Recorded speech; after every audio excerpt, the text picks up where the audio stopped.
ഇന്ന് നമ്മളൊരു ബോംബ് ഉണ്ടാക്കാൻ പോവാണ്. Not this bomb. ഹലോ, നമസ്കാരം, ഹാപ്പി ന്യൂ ഇയർ. എല്ലാവർക്കും ദിവജി പൂജ ചാനലിലേക്ക് സ്വാഗതം. ഇന്ന് നമ്മൾ ഉണ്ടാക്കാൻ പോകുന്ന ബോംബ് തന്നെയാണ്, പക്ഷേ ടോപ്പ് ബോംബല്ല. ഇത് ആക്ച്വലി ഒരു എനർജി ബോംബാണ്. കാരണം ഈ ഹാപ്പി ന്യൂ ഇയറിലും നമ്മുടെ കൂടെ കോവിഡ് ഇങ്ങനെ പിന്നാലെ വന്നിട്ടുണ്ട്. പുതിയ അവതാരത്തിൽ ഇനിയും വരാൻ പോകുന്നുണ്ട്, പല അവതാരങ്ങളൊന്നും കേൾക്കുന്നുണ്ട്. അപ്പൊ നമുക്ക് ചെയ്യാൻ പറ്റുന്നത് ബി പ്രിപ്പയർഡ് അല്ലെ. കക്ഷികളെ ചെറുത്ത് നിൽക്കാനായിട്ട് നമ്മൾ എനർജറ്റിക് ആയിട്ട് ഇരിക്കുക എന്നുള്ളതാണ്, ഹെൽത്തി ആയിട്ട് ഇരിക്കുക എന്നുള്ളതാണ്. അപ്പൊ അതുകൊണ്ട് തന്നെ ഇന്ന് ഉണ്ടാക്കാൻ പോകുന്ന ഈ എനർജി ബോംബ് ഉണ്ടല്ലോ, നല്ല ആബ്സല്യൂട്ട്ലി ഹെൽത്തി ആണ്. ഡയബറ്റിക് ആയിട്ടുള്ളവർക്കും ഒരെണ്ണൊക്കെ വെച്ചാണെങ്കിൽ ഒരു ദിവസം കഴിക്കാവുന്നതാണ്. കുട്ടികൾക്ക് സ്പെഷ്യലി നല്ലൊരു സ്നാക്കാണ്. കാരണം ഇതിൽ നമ്മൾ ഷുഗർ ആഡ് ചെയ്യുന്നില്ല, വേറെ ആർട്ടിഫിഷ്യൽ ഫ്ലേവേഴ്സോ ഒന്നും ആഡ് ചെയ്യുന്നില്ല. വളരെ ഹെൽത്തി ആയിട്ടുള്ള, കുട്ടികൾക്കും വലിയവർക്കും ഒക്കെ ബെനിഫിഷ്യൽ ആയിട്ടുള്ള രണ്ട് ഇൻഗ്രീഡിയൻസ് മാത്രമേ ഉള്ളൂ. ഈ ഒരു എനർജി ബോംബ് ഉണ്ടാക്കാൻ വേണ്ടത് വെറും 5 minutes. അപ്പൊ നമുക്ക് ഉണ്ടാക്കാം.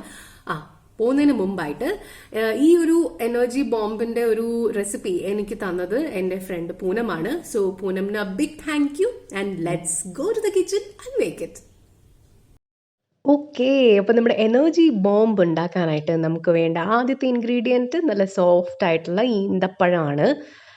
സോഫ്റ്റ് ആയിട്ടുള്ള എടുക്കാൻ തന്നെ ശ്രമിക്കുക. ഉണങ്ങിയ ഈന്തപ്പഴം കൊണ്ട് പറ്റുമോ എനിക്കറിയില്ല, ഞാൻ ട്രൈ ചെയ്ത് നോക്കിയിട്ടില്ല. ഇനി ഇതിനെ ഒന്നുകൂടി സോഫ്റ്റ് ആക്കാനായിട്ട് നമ്മൾ കുറച്ച് ചൂടുവെള്ളം ഒഴിച്ച് കുറച്ച് നേരം വയ്ക്കുകയാണ്. ഒരു 2 മിനിറ്റ് വെച്ചാൽ തന്നെ മതിയാവും. അപ്പോഴേക്കും നമ്മുടെ അടുത്ത ഇൻഗ്രീഡിയൻറ്റ് എടുക്കാം. അത് പീനട്ടാണ്, കപ്പലണ്ടി. ഈ ഈന്തപ്പഴത്തിൻ്റെയും കപ്പലണ്ടിയുടെയും ഒക്കെ ബെനിഫിറ്റ്സ് ഉണ്ടല്ലോ, നമ്മളെ ഞെട്ടിപ്പിക്കുന്നതാണ്. നിങ്ങൾ ഗൂഗിൾ ചെയ്ത് നോക്കിയാൽ അറിയാം. ഈ ഒരു കപ്പലണ്ടി എനിക്ക് കൊണ്ടു തന്നത് എൻ്റെ നെയ്ബർ ദേവ്യാനിയാണ്. അവരുടെ ഫാമിലുണ്ടായ കപ്പലണ്ടിയാണ്. ഓക്കെ, അപ്പോൾ അത് റോസ്റ്റ് ചെയ്യാൻ വെച്ചിട്ടുണ്ട്.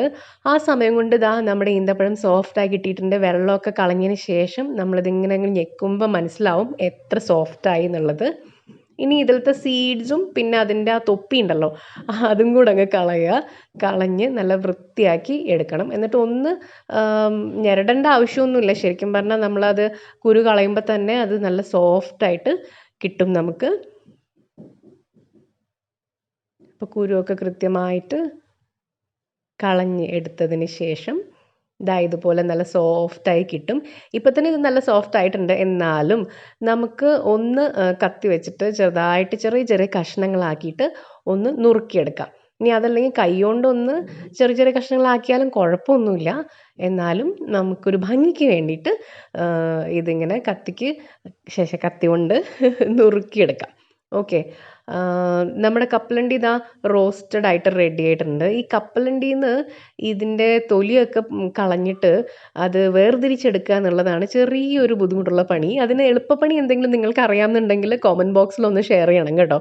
അപ്പോൾ എന്തായാലും നമുക്ക് ഈ കപ്പലണ്ടി തൊലിയൊക്കെ കളഞ്ഞിട്ട് വേർതിരിച്ചെടുക്കാം.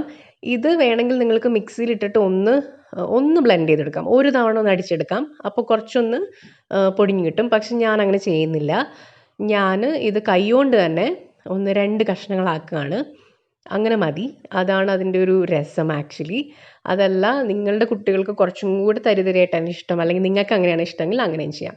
ഞാൻ ഇപ്പോൾ കണ്ടില്ലേ, കൈകൊണ്ട് തന്നെ ഞെരടിയിട്ട് 2 കഷ്ണങ്ങളാക്കി എടുത്തിരിക്കുകയാണ്. അത്രേ ഉള്ളൂ. അതായത് പകുതിയാക്കി എടുത്തിരിക്കുകയാണ്.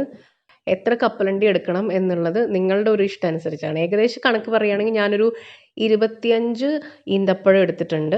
പിന്നെ ഒരു കൈ പിടി ഫുൾ കപ്പലണ്ടി എടുത്തിട്ടുണ്ട്. അത്രേ ഉള്ളൂ. ഓക്കെ, നിങ്ങൾ ഉണ്ടാക്കുന്ന ക്വാണ്ടിറ്റിക്ക് അനുസരിച്ച്.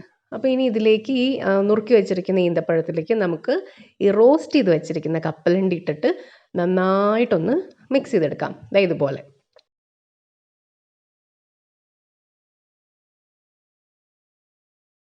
ഇനി നമ്മുടെ കയ്യിൽ കുറച്ച് എണ്ണ ഒന്ന് പുരട്ടിയിട്ട് ഒന്ന് ഗ്രീസ് ചെയ്തെടുക്കുക. അതിനുശേഷം നമുക്കിനി നമ്മുടെ എനർജി ബോംബ് ഉണ്ടാക്കാൻ തുടങ്ങാം. ഓക്കെ, സിമ്പിളായിട്ട് നമ്മൾ ലഡ്ഡു ഉണ്ടാക്കുന്ന പോലെ കുറച്ച് എടുത്തിട്ട് നന്നായിട്ട് അങ്ങ് ഉരുട്ടിയെടുക്കുക. അത്രയേ ഉള്ളൂ സംഭവം. അപ്പോൾ നമ്മുടെ എനർജി ബോംബ് റെഡിയായി കിട്ടും.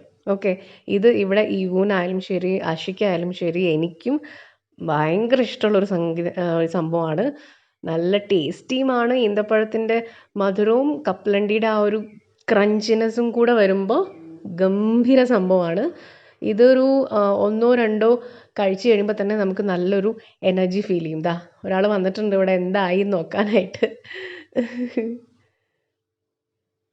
ഓക്കെ, ആൾക്ക് നല്ല ഇഷ്ടമുള്ളൊരു സംഭവമാണ്. എന്തായാലും നിങ്ങൾ ട്രൈ ചെയ്ത് നോക്കണം കേട്ടോ.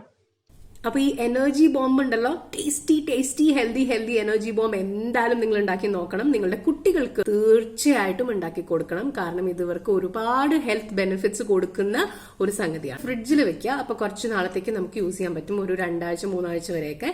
പുറത്ത് വെക്കുകയാണെന്നുണ്ടെങ്കിൽ ഇത് വെള്ളമൊലിക്കും. അപ്പോൾ അതുകൊണ്ട് അങ്ങനെ ചെയ്യരുത്. ഓക്കെ, സോ നമുക്ക് വീണ്ടും കാണാം. ഈ പുതിയ വർഷത്തിൽ ഒരുപാട് സർപ്രൈസുകൾ നിങ്ങൾക്ക് വേണ്ടി പ്ലാൻ ചെയ്തിട്ടുണ്ട്. അത് ഓരോന്നായിട്ട് ഞാൻ പൊട്ടിക്കുന്നതായിരിക്കും.